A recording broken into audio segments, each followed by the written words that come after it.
Last week, we at Today Explained brought you an episode titled The Joe Rogan of the Left. The Joe Rogan of the Left was in quotations. It was mostly about a guy named Hasan Piker, who some say is the Joe Rogan of the left. But enough about Joe. We made an episode about Hasan because the Democrats are really courting this dude.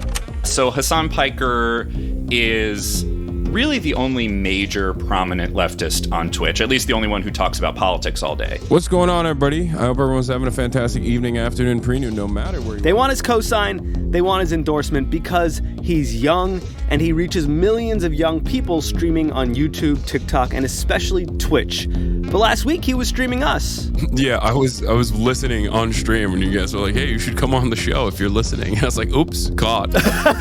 You're a listener. Yeah. Oh, yeah, I am. Yeah. Thank you for listening. Hasan Piker coming up on the show today. This week on Net Worth and Chill, we're tackling the uncertain economic times we are all living in and how you can recession-proof your finances. It's Financial Doomsday 101. In this practical episode, we break down what a recession actually is and review concrete steps to protect and potentially grow your wealth during economic downturns. From building a proper emergency fund to identifying recession-resistant assets, you're going to walk away with a clear roadmap for financial stability regardless of market conditions. Listen wherever you get your podcasts or watch on youtube.com/yourrichbff. I can't prove, and neither can anyone else, that a computer is alive or not, or conscious or not, or whatever. I mean, all that stuff is always going to be a matter of faith. But what I can say is that this emphasis on trying to make the models seem like they're freestanding new entities does blind us to some ways we could make them better. So how can we make artificial intelligence better? That's this week on The Gray Area. New episodes every Monday.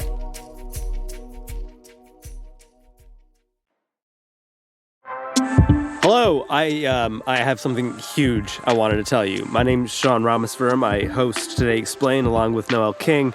You know us. We have heard the comments about the ads. You don't love the ads, or there's too many ads. Well, this one's for you guys. This ad is to tell you you can now get this show without ads. I repeat, we now have an ad-free version of Today Explained. If you would like it in your life, go to vox.com/members right now. Vox.com/members. You're going to support Vox. We're going to give you the show without ads. Enjoy.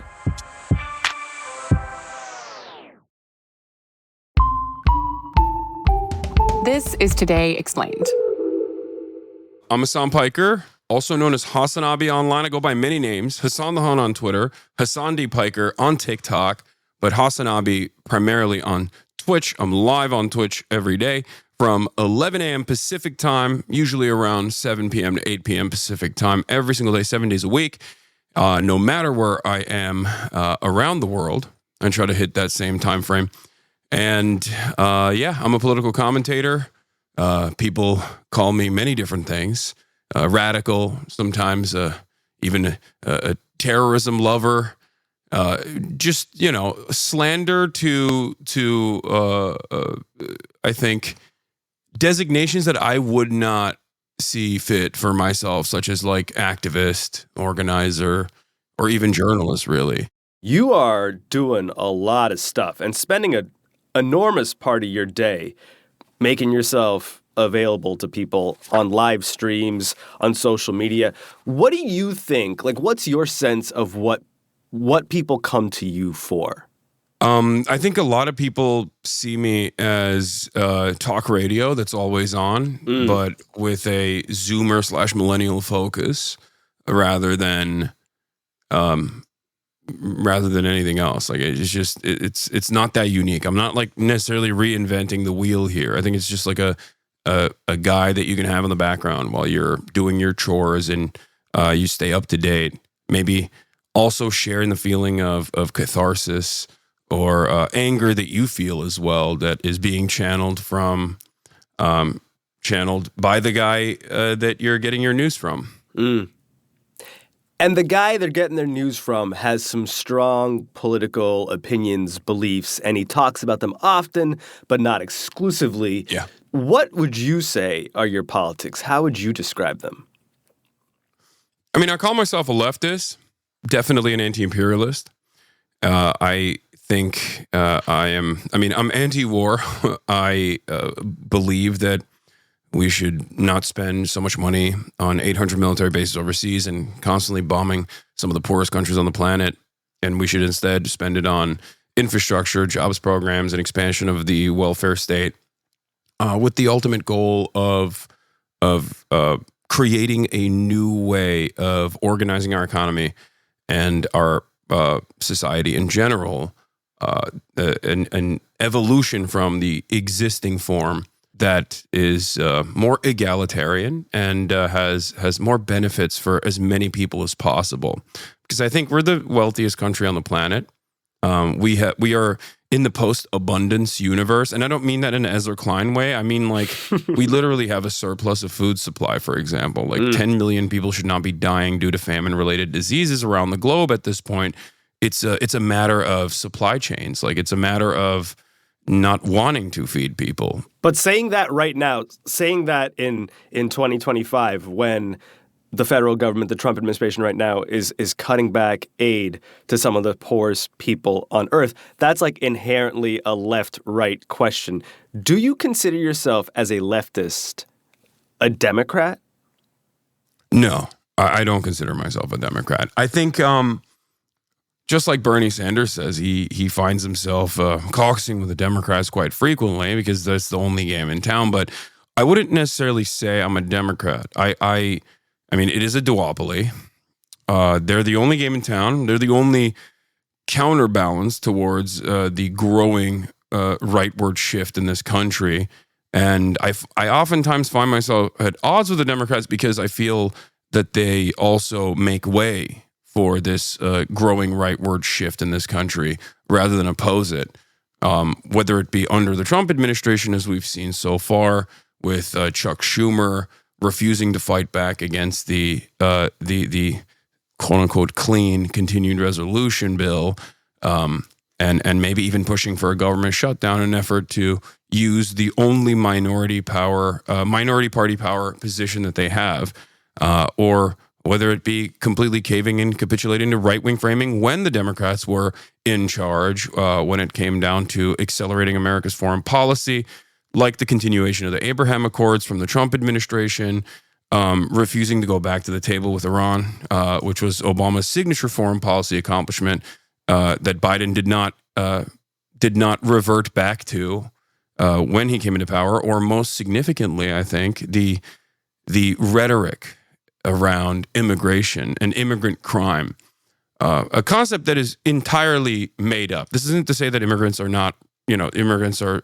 never doing any crimes. Of course, everyone does crime, but when you look at the data, immigrants are responsible for a far smaller share, both in per capita and also in totality of crime, than natural-born U.S. citizens are. So the notion that like undocumented migrants are doing tens of thousands of murders a year in the way that Trump has suggested is ridiculous. It's just completely made up. And the fact that the Democrats did not actually actively combat this very dangerous, very right-wing, very scary narrative that was built around lying was very frustrating for someone like myself. You make sense in that tent, which is, as you've heard a million times, a very big tent with Dick Cheney all the way to AOC, all the way to you. Do you think that tent has grown too big and that might be part of the problem the party's having right now? No, I think that there's a difference between like growing your tent and then I guess like what kind of message you're putting out. Because the Democrats didn't really need to do too much to get Liz Cheney on board, because they were basically regurgitating neocon policies in general, right? Both Biden and also Kamala Harris with her interest in continuing like the Biden agenda. So they didn't like, you don't really need to court Dick Cheney in that regard. He just came on board because it makes sense. You're following, you're following his dreams and his agenda to begin with, especially in terms of foreign policy.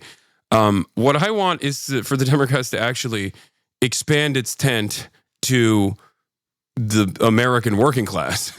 I don't care about Dick Cheney. Dick Cheney can say he wants to vote for the Democratic Party. The Democrats should probably say, yeah, we don't care.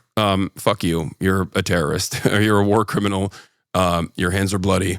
Of course, they're not going to say that. But actually, Dick Cheney is the one person that you could probably say that about. And like most people would be like, yeah, that's fine.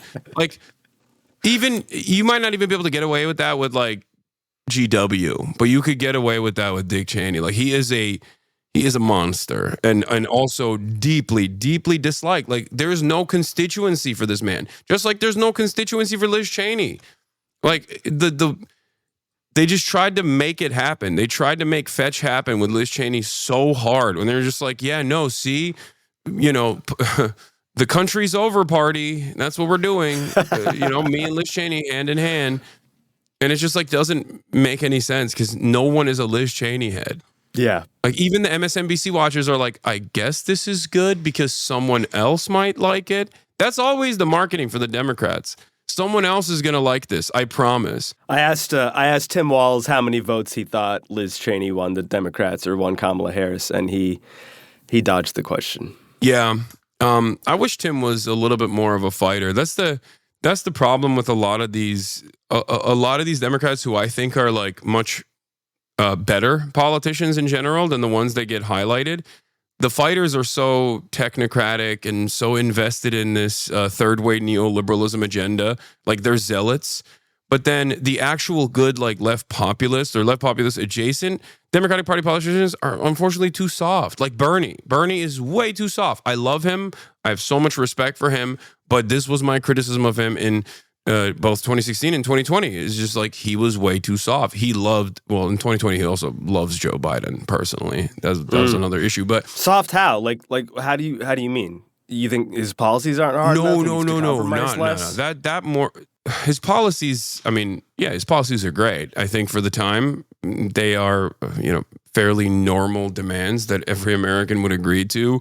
It's just that, the entire media apparatus, and I would say that the party apparatus considers it to be like a Maoist third worldist position or something. When they're like, hey, can we get like social democracy, Nordic style? And they're like, you want to kill every landlord, I think. Like, it's insane the way they treat the most basic stuff that every other competent OECD nation offers unconditionally to all of their citizens. But no, I mean, he needs to be more of a fighter he needs to be more adversarial with the media. He needs to be more adversarial with other establishment Democrats in a way that's not dissimilar to Donald Trump. You have a lot of young people, 18 to 35, watching you, streaming you, engaging with you. What do you think their politics are? I mean, it depends. It's a broad variety, but I would say that a lot of young people are devoid of hope. They recognize that they probably will never retire, that they will never be able to own a home, and that most of their salary, if they're lucky enough to get a job that they hate, regardless, is going to go back to their rent.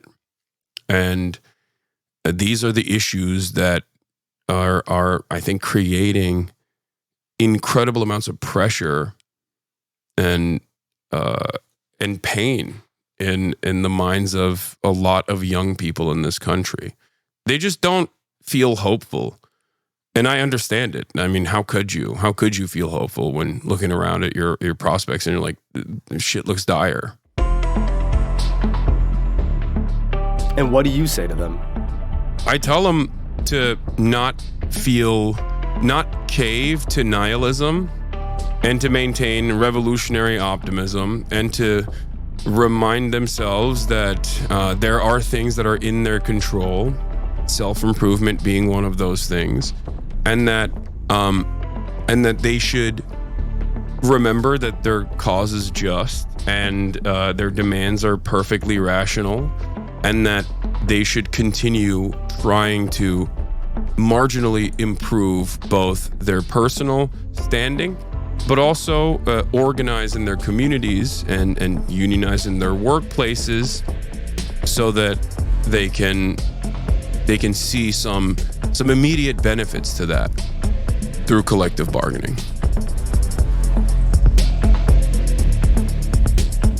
Hasan will return to tell us more about self-improvement in a minute on Today Explained.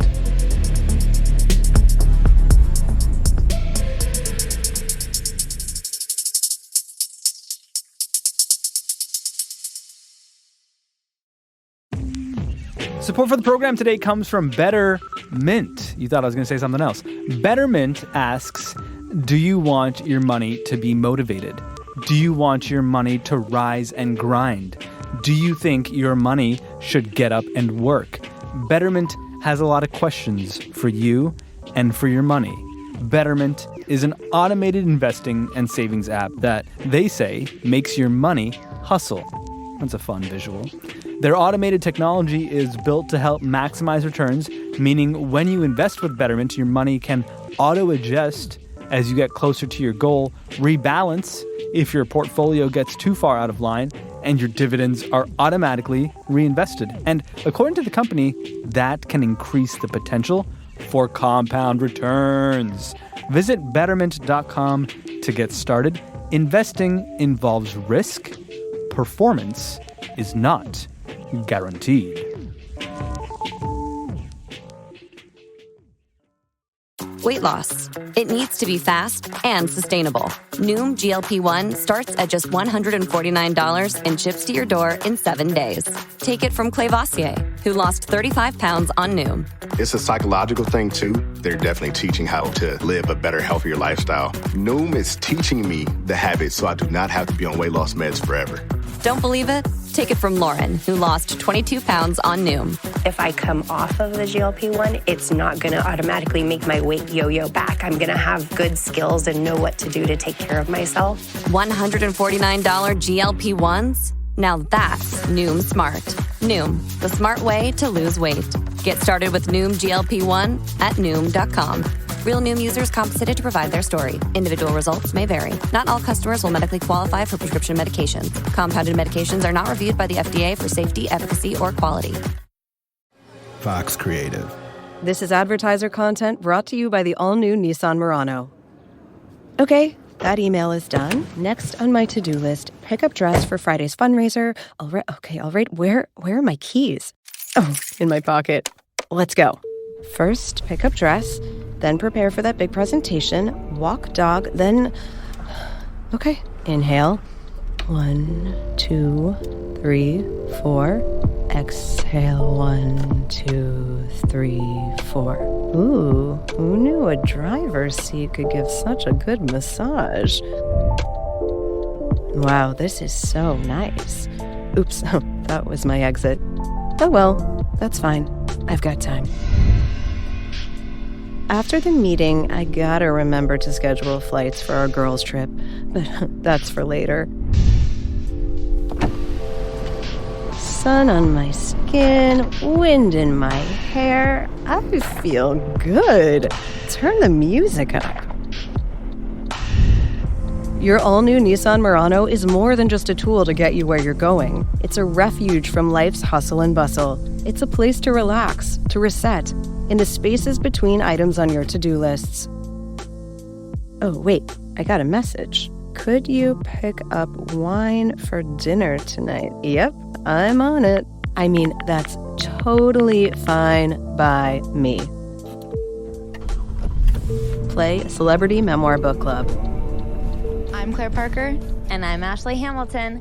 And this is Celebrity Memoir Book Club.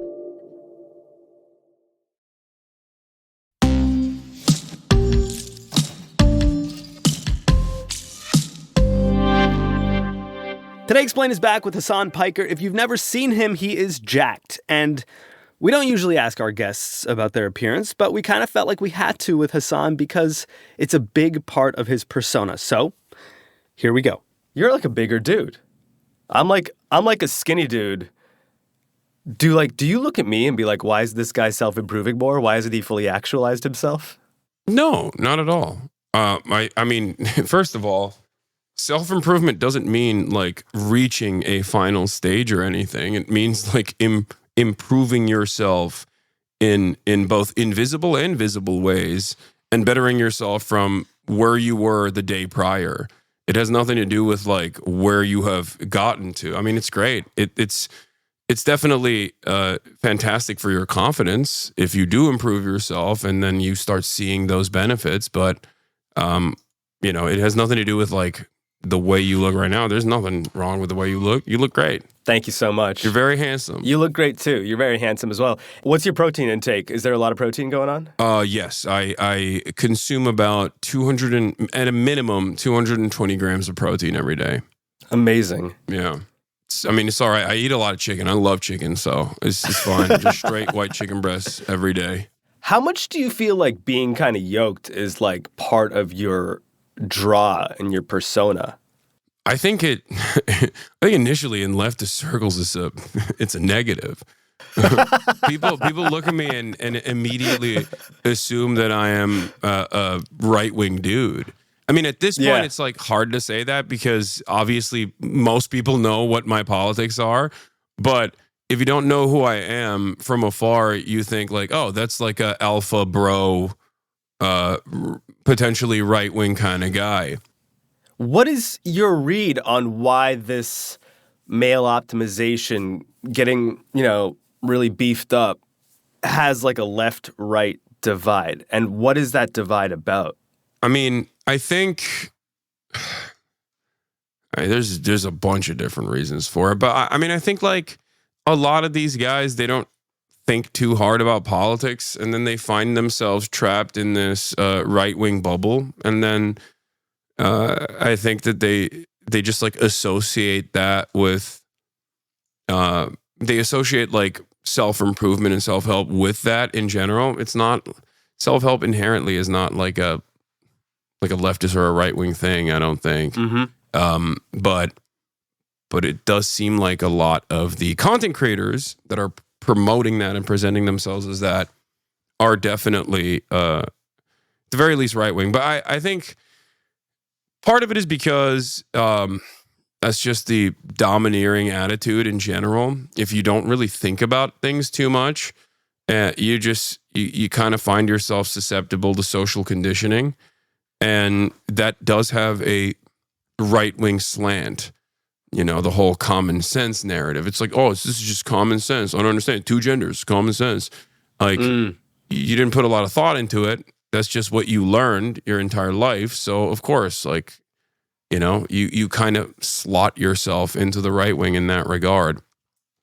I guess the other reason is because self-improvement can turn into hyper-individualism very quickly, which is also another incredibly American attitude in general. But like, that's what it is. Those are the 2 main factors, I think. And you try to couple self-improvement with helping others, which feels really critical in this moment where a lot of people feel lost, but that leads to them becoming more inward, introverted, even angry. Yeah. How do you feel like you're faring in that battle right now to not just, improve yourself inside and out, but to be more considerate of those around you? I don't know. I mean, I'm a stubborn dude. And I also am not like, doing deliberate gym content specifically because like I want to penetrate like the alpha bro fitness space. It's just like something that I have always liked to do organically. And the content creators that I watch from that space are people that I end up collaborating with or have at least like some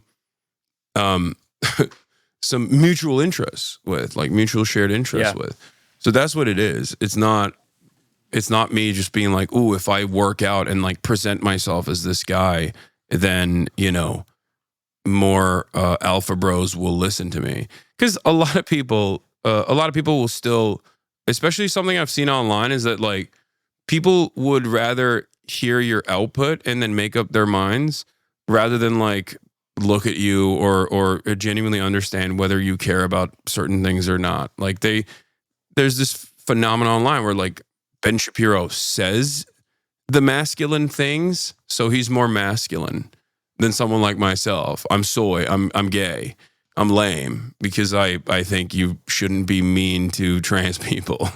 Yeah. Ben, on the other hand, is mean to trans people, and that means you're alpha. It's like, what the fuck are you talking about? He's like 5 foot, you know?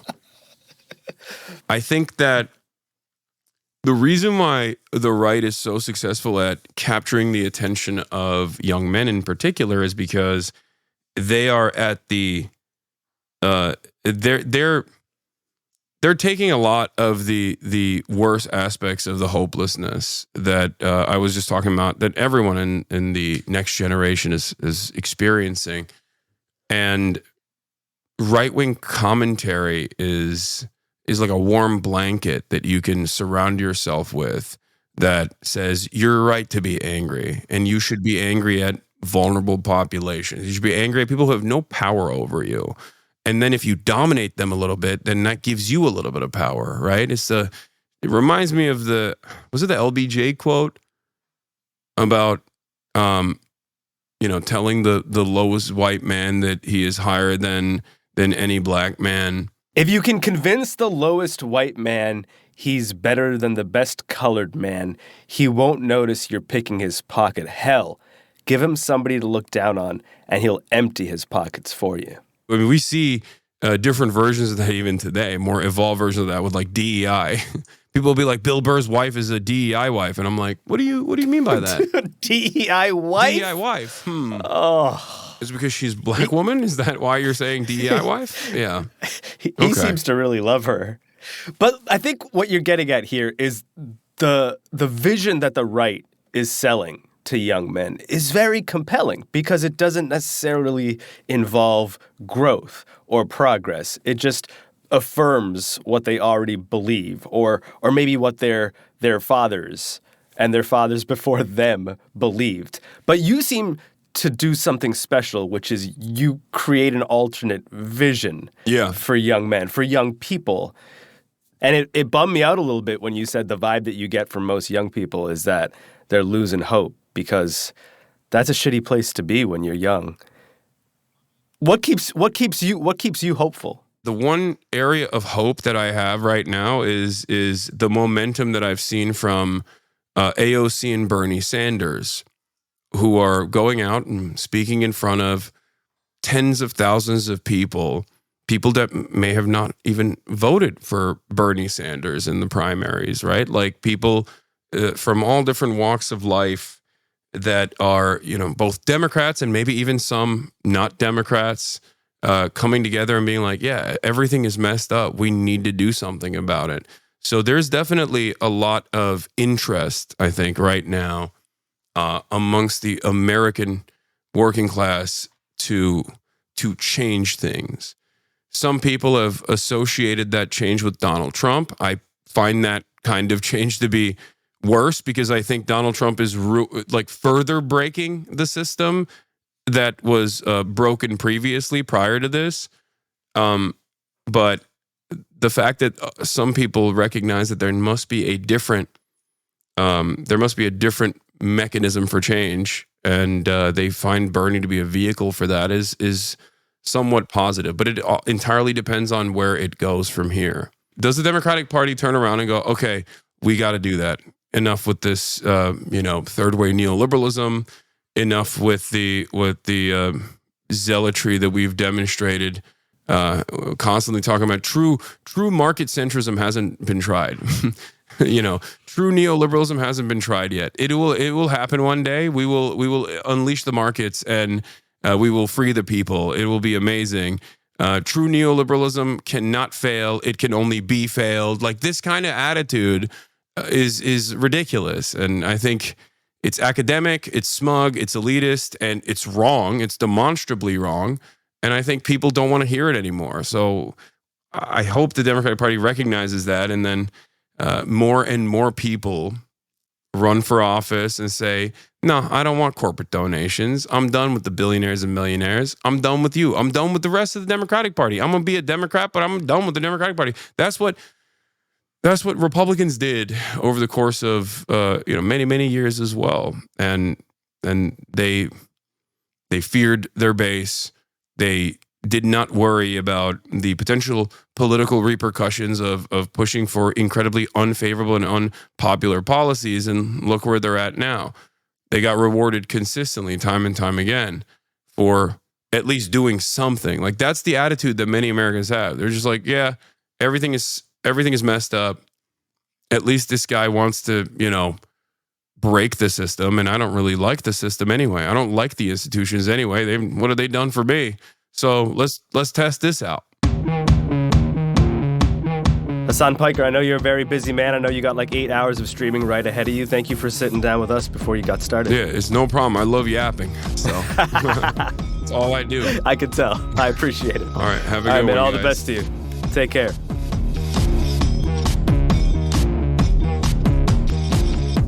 Hasan Piker, Hasan the Hun on Twitter, Hasan D. Piker on TikTok, HasanAbi on Twitch and YouTube. Not a difficult person to find online. Producer Milos made the show today. Miles Bryan is his government name. Laura Bullard coasted. Andrea, Kristinsdottir, and Patrick Boyd mixed. Amina Al-Sadi edited with a little help from Miranda Kennedy. I'm Miranda Kennedy, and this is Today Explained.